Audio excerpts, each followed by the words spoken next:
Welcome to Mental Health Momentum, a Silicon Slopes podcast. I'm Dr. David Morgan. I'm a licensed psychologist and the Director of Mental Health Awareness here at Silicon Slopes. And on this podcast, we talk about mental health issues in business and beyond, and we look for solutions. And I'd like to introduce my guest to you today, Elysia. And you have to see when she sends you her name, she sends the phonetic spelling as well, so no one messes it up, right? Yes, I do. And it still happens, and it's okay. It's Elysia Butler. Butler's easier to say, right? It is, definitely. Let me tell you about Elysia. Elysia is a passionate advocate for proactive mental well-being and suicide prevention, dedicated to empowering children and teens to become heroes of their own stories. As the founder of the Hope Hero Foundation, a nonprofit committed to fostering hope and resilience, Elysia has developed innovative programs that combine Joseph Campbell's Hero Journey framework with cutting-edge research in psychology and education. Under her leadership, the foundation has reached thousands of kids and families through hero camps, educational outreach, and a growing ambassador program that certifies teens in suicide prevention and equips them to teach the Hope Hero curriculum, extending its impact throughout their communities. In addition to her work with the Hope Hero Foundation, Elysia is a proud wife and mother who continues to inspire audiences as an engaging speaker and mentor, sharing insights on the transformative power of resilience, emotional intelligence, and proactive mental health strategies. I should also mention that she has done a TEDx talk, and she's a published author and all this. So Amazing. Well, welcome to the podcast. Well, thank you for having me here. I'm excited to be here. What you can't see is she wears red Converse high tops, and it's like that's a kind of a trademark almost, right? Yes. And then so I met Elysia at a Silicon Slopes town hall that we did a while back, and I think you brought some of your ambassadors with you, and they're in their red kicks as well, right? Yes. And it started because I wrote a book for my students. So I'm a former educator. I taught ninth grade English for nearly 14 years. Wow. And I wrote this book, Become the Hero of Your Own Story, and it had a pair of red high-top sneakers on it. And I did not know that that would become the symbol of this movement of hope. And it really does represent, when we wear these and when we give out our cute little keychains, that right. With every step you take, you are capable of being the hero in your own life. So that's a shift, although you're dealing with mental health issues with ninth graders all the time, for sure. That's a tough time of life. But so tell me about kind of your own interest in mental health and how you got from where you were then to where you are now. Yeah. Well, I mean, and I think it started before then. My degree is actually in psychology. I've always been fascinated with why people do what they do. Yeah. My mom was a counselor as well. And so I kind of had that background. Both my parents were educators. So I went into that and I loved it. And with Hero's Journey framework, well, I taught ninth grade English and mythology. And in ninth grade, we teach Romeo and Juliet, where two teens take their lives. Right. And 6 people die as a result of that within just a few days. And so there were all these things that kind of trickled into why I'm doing what I'm doing now. One of the big catalysts, though, there's 2 of them that really shifted things into the suicide prevention work that I do. The first one being that I know what it's like to have a child who doesn't want to live. And my little boy was just 7 years old when that happened. And that changes things. Yeah. It changes your perspective. Like, I'm not going to be able to view parenting and raising kids the way that I did before that happened. And so I stepped away from the classroom to save my own child's life, teach him the resilience strategies and all of those things within him that he needed to learn that he was enough. He's now a 21-year-old man. He's gone and played college football as a kicker from California to West Virginia and believes truly in himself. You know, going from this little boy who didn't believe in himself to a man who has lived his dreams. It's quite incredible, right? Yes. And the other catalyst doesn't quite have the happy ending of that. And many people do not hear this story a whole lot. But in 2016, my sister-in-law took her life. And she was a second mom to my kids, one of my best friends. We joke that we had joint custody of kids, family vacations. And that experience really shifted the way in which I taught my students in the classroom. I was determined from that point on to make sure that they knew they mattered above anything else, above any academic successes, was that they knew they were worth it. And I got involved in suicide prevention within the schools. I did that for 6 years. My last 6 years of teaching, I did that. I had a class of it actually, where I had 40 kids, where I taught them mental health stuff a few times a week, and it was incredible. What I realized though is there's a gap in what we were doing in the schools and what was really needed to proactively prevent suicide. And that's is that we were waiting for a crisis. We were waiting for warning signs. We were waiting for someone to already be struggling to go, oh, hey, here's a tool. Here's a coping strategy. Here's something that you can do. Was that how it was happening in the school? Was this class was being taught to those who had already been identified as high risk? No, Okay. these were the ones to be the eyes and ears of the school, Oh, okay. right? So teaching a group of kids who had been nominated or, some Sure. leaders of the school to say, hey, watch out for these kids. Kind of like your ambassadors now. Yes. Yeah. Yep. But what needs to happen is everybody needs to have access to Right. these skills, these Right. tools, and the way to talk to someone, the way to check in on someone, and to refer them out for some help, some professional help. Yeah. It's interesting. I was talking with a friend a while ago about the levels of care with mental health or intervention. And we do really, really well at the secondary and tertiary. Like when someone comes and says, I have a problem, then we can kind of, we work on that. Or if they've become really, really ill, then we have great systems to help with that.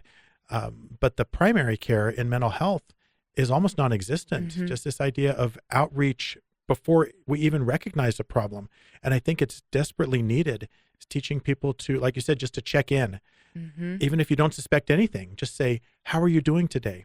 I think there's so much power in that. Mm-hmm. And then asking, and how are you really doing? Right. When everybody Getting past the formality, says, right? right? Oh, I'm fine. I'm good. Yeah. Because every single one of us will struggle at some point. Our kids will struggle. So let's give them the tools to work through some conversations or coping strategies to understand their emotions, to recognize it, what to do when they do experience a panic or anxiety. Like instead of just running away from, moving through and forward. That's Right. resilience, right? Exactly. Well, and that's the difference, like you were saying, checking in on the person, checking in on how they're really doing, because our natural reaction is just to say fine Mm-hmm. and just to keep it at the superficial level. And when people get to the point of suicidal thinking, that's usually pretty far down the road Mm-hmm. in terms of, mental distress and emotional distress.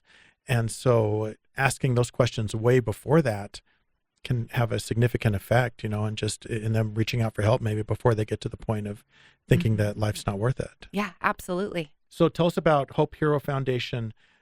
You kind of told us a little bit how you started it. So was this just because of the book and all of a sudden you're like, okay, I'm done with secondary education. Let's go, Well, I really had no intentions that I was going to start a nonprofit. Like it was not, I was going to do a business, I was going to do some coaching. And then I just really felt so strongly that no, you are going to run a nonprofit. Like you can reach more people.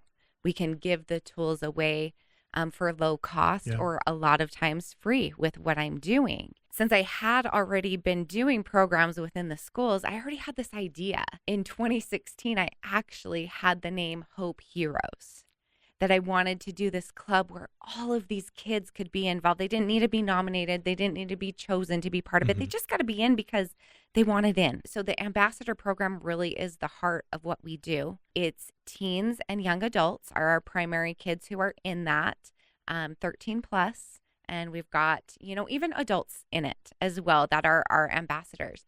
But we nationally certify them in QPR. That's you. I know what QPR, but question, persuade, and refer. Yes. So teaching the techniques to recognize and understand when someone is in crisis, because I do think we do need to recognize those warning signs, and more of us need to be aware of those to proactively notice things instead of on the, being in the club that I'm in on the aftermath, oh, I wish I would have recognized that this was a sign they were struggling without telling me. Like you can pick up on those things. So teaching these kids, they get the certification. It's a year. So we come together. I walk them through all of it. I cannot tell you, every single time we do this, one of these teens comes to me and says, I had to use this on my family. One was an 11-year-old little brother. The other was her 20-year-old brother and her dad. Like every time, it's saving lives. It's the ripple effect of giving this education and this information for others to be able to utilize it in their life. Yeah. And I love that so much, because I think one of the problems with suicide awareness and prevention is that it's such a scary topic for most people that we don't know where to start, right? And so we just kind of panic when someone says, I'm feeling this way. We don't know what to say. We don't know how to intervene. We feel guilty. We think it's our fault or whatever. I mean, all these things start to happen. And to give them some very practical tools, like you talk about these QPR certifications, I think that's amazing, because then they feel like they can do something in that moment. Wouldn't it be wonderful if everyone had that? Yes. Yeah. And so that's probably your goal. Well, it is my goal, right? And so we have nationally certified over 60 youth and adults in the last 2 years in QPR, and plan to, obviously reach a lot more. Sure. And part of the foundation, I go and I do these presentations as well.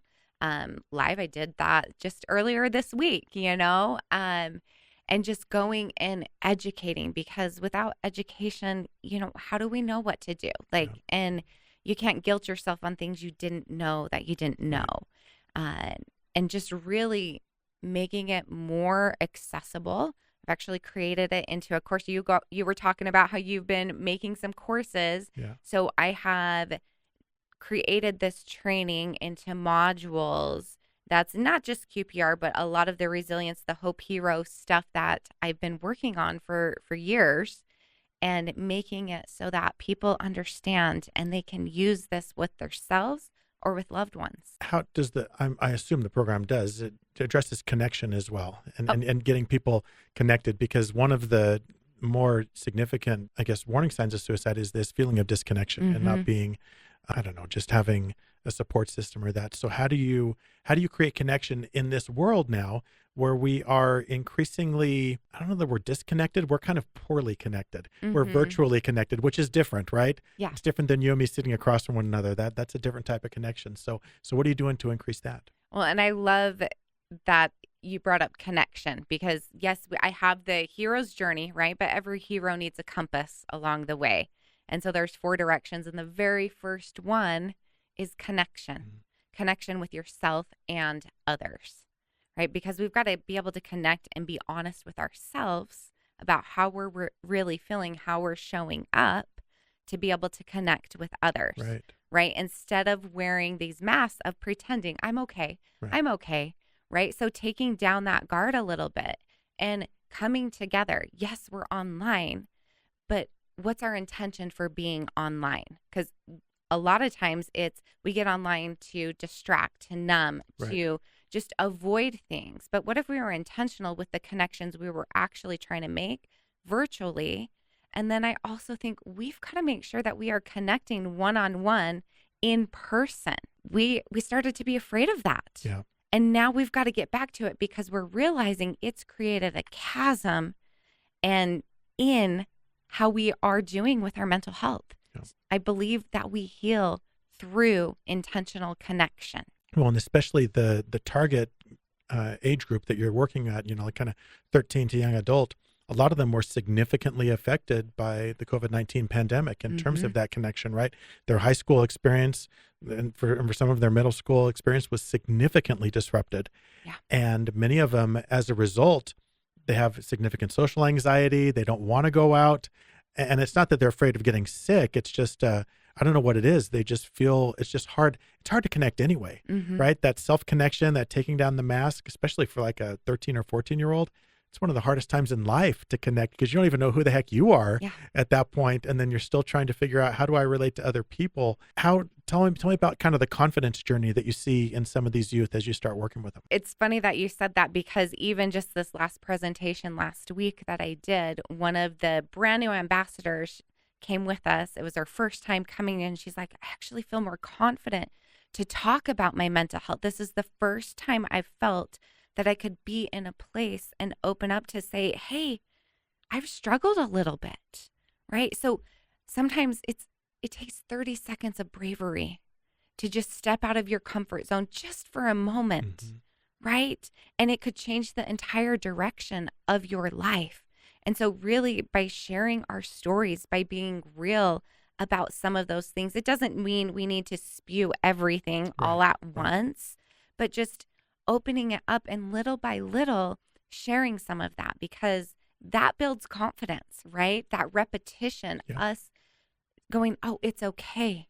It's okay that I'm not okay all the time. Right. But it's not okay if I don't ask for the help that I need. And so it's brave to ask for that help. It's brave to share your stories and letting others know that it's okay for them to share some of those struggles. And I think a lot of times people struggle with sharing about mental health because they think they have to have the answer for somebody else's struggles. And we were talking about this before, we started rolling. Well, you can't. Yeah. You you can't fix someone else. Yeah. And I think we're in this stage of where people think they need to be fixed. No, you've just been through some things that have navigated your path in a different direction. You don't need to be fixed. You just need to remember that this is part of the journey of life. I was just talking with a woman the other day who had been through a divorce just about 2 months ago, and she was struggling with all sorts of emotions. And she was like, how do I get past these? I said, well, you're probably not going to for a little bit. She'd been married for 15 years, and it's a significant deviation from where her life has been. So there's going to be a period of time for a little while, I don't know how long, where you're going to be in distress. And that's okay. That's part of that journey. And I love the idea that you mentioned about the 30 seconds of bravery, because anxiety thrives on fear of the unknown. And it's like, what's going to happen if I share this? And we have all these horribly false narratives in our mind about what's going to happen if we say this that are almost always untrue. But they scare us because we think this is going to be the result. Someone's going to make fun of me or whatever it is. But then you take the chance, you have that 30 seconds of bravery. You have the result, which almost inevitably is it's not as bad as your narrative was. Right. And so then you think, oh, and usually it's cathartic. It feels good. Sometimes it helps another person. And so it becomes this positive experience. And then that leads to other things, right? Because then you say, okay, I can be brave for 60 seconds next time or 90 seconds or whatever it is. And it works the opposite way as well, right? When you continue to avoid it, then it just becomes this big thing that you'll never do. So, and you're right, just little steps at a time that's absolutely the way to do it. You can't take it all at once. You couldn't even if you tried. We think we have to in our minds, but we don't. It's just one little step. It is one little step. And that's why I love the framework of the hero's journey. Every movie is patterned after Joseph Campbell's work, all the books, everything. And we talk about this all the time and say, oh, it's just part of the journey. But what most people don't realize is there are steps in the journey that you get to travel through. And most of those, are you that familiar with Joseph Campbell's work with Hero's Journey? And I can just quickly just go ahead through some of it. But we have a call to adventure. Something happens in our life, just like what you were talking about. The woman went through a divorce. That is the change. She will never go back, right? It's change. She has to go forward. So you're called to adventure and you're like, yeah, I didn't sign up for this.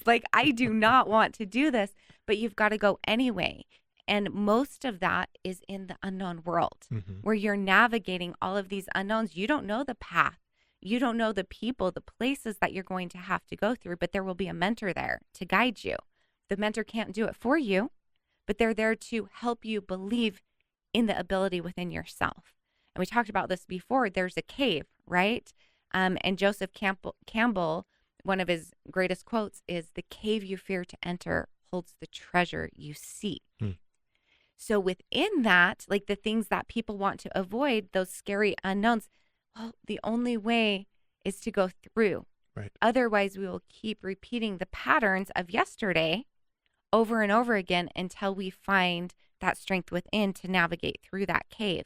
And then that's where we have the realization, the reward that we can do hard things, right? It doesn't mean that we're not going to experience those again. We're going to experience them again, but this time equipped with better knowledge to be able to go through that and embody this new version of ourselves, this resilience that we can be the hero in our own story. Nobody else can do it for us. This is our journey. Right. This is it's our story. Yeah, Yes, it's our experience. And what narrative do I want to attach to that? Right. We're the protagonist every single time, right? And there's no one that can be the protagonist of our particular story. It just doesn't work that way. Yeah. And these ideas, I think they're just part of our collective consciousness. They've existed probably forever. But my favorite movie director is Chris Nolan, and he's doing the Odyssey. I mean, I mean, I so taught the Odyssey in school for the whole time. Right. The whole time. I mean, so since Homer, right? And I don't think Homer invented it either. It came before him as well.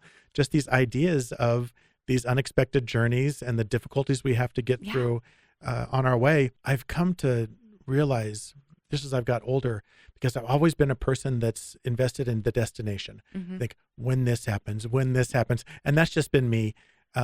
I've come to realize I don't think it's about the destination. Destinations are great, but the journey you take to get there is so much more transformative and so much more valuable. The skills that you develop. Yeah. And crossing the finish line is fantastic, but it usually is it's a finish line combination starting line of the next journey, Yeah, right? because then we do it again. You Exactly. learn the lessons and then you do it again. And then we just keep going, right? You know, life is just this ongoing journey. And so it is nice to have to hit the plateau every once in a while and to be able to stop and look around, but the path continues to lead up or forward or wherever, whichever direction you're going. I love the idea of the journey, the hero's journey, because it really does reflect that's the emphasis. Your program isn't called the hero's destination, right? It's the hero's journey. It's what are you going to go through to get to a certain place, but the emphasis is on the walking and the forward movement. It's the steps as you go through the growth, you know, the resilience. And I know I've shared this, you know, maybe before, but resilience, a lot of times people think it's going back, right? Like bouncing back. Oh, right. But right. you can't really just bounce back. You have to bounce forward and move through the challenge, through the adversity, because you're not going to be that same version of yourself. Yeah. And so that's something that I think people need to realize just a little bit more. Like, it's okay to change. We should be changing and enjoying each moment and chapter of life as it comes, because it's not going to be the same as the previous chapters or, you know, the book before, right? So just learning and knowing that it's okay that it doesn't look like it was. Right. And, or how I thought it was supposed to be, because these new stops and pivots and like, oh, I didn't see that coming. That's part of it. It's part of it. Right. True emotional resilience has nothing to do with just getting back to where you were before. It's using adversity as fuel to go forward. It's viewing challenge entirely differently. Instead of just not hunkering down, you know, weathering the storm and then hoping to come out, you know, undamaged. It's like embracing the storm and saying, how can I use this storm to get to a better place? And I think it's a pretty rare commodity among human beings. I think we're naturally inclined just to hunker down, batten down the hatches and try to weather things. But if we can view challenges as opportunities, I think that completely changes the calculus for people. And then they can go, oh, so when adversity strikes, they go, oh, this is just an opportunity for me to be much better 6 months from now. Yeah. It's a hard way to think, but it's such a valuable way to think. That's how I view life, you know, because I think so many times people think, oh, this is just what happened to me, instead of going, well, yeah, it happened, but Sure. How am I going to choose to show up since this happened? You know, so many people blame their past as to why they're where they're at in their present. But at what point do you have to stop blaming the past and things that happened to go, yeah, but I'm stronger now because of this. Like, I wouldn't be who I am without these experiences. And a lot of people stay blaming that instead of going, I'm going to use that to fuel, you know, fuel the rest of my adventures, whatever they may be. I don't know what's coming, but I want to be prepared and equipped to know that, do you know, I've gotten through hard things before. I can do this again. Right. Well, even the stories you shared at the beginning, just of your sister-in-law and your son, again, you could view that as tragedies and things that happened that would set you back, but instead they were the catalysts for you moving in a new direction in life. And I think we can all view it that way. Yeah. It just requires a shift in mindset that I don't think happens naturally. I think it takes effort.